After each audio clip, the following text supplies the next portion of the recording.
দেখেন গরুর পূজা কিভাবে শুরু হয় পৃথিবীতে প্রথম। বনি ইসরায়েলের এক দুষ্ট লোক ছিল, নাম সামিরি। সে সবাইরে বলল তোমাদের স্বর্ণগুলো ফালাও। স্বর্ণগুলো ফেললো, বনি ইসরায়েলের স্বর্ণগুলোকে গলিয়ে গরুর বাচ্চা বানালো, গোবৎস। জিব্রাইল আলাইহিস সালাম যে জমিনে এসেছিলেন, ওই ফেরেশতার পায়ের নিচের একটু মাটি সে বুদ্ধি করে প্যাকেটে রেখে দিছিল।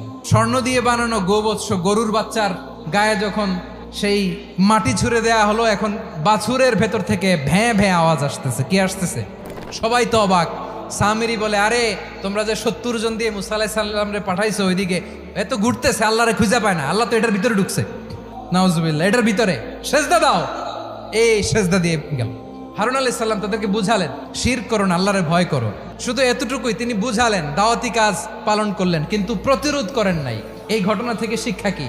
শিক্ষা হচ্ছে, আপনি শিরকের আড্ডাখানা দেখলেও বৃহৎ স্বার্থে তাওহীদের দাওয়াত দিবেন, প্রয়োজনে আপনি ঐক্য নষ্ট করবেন না। সুবহানাল্লাহ পড়বেন না?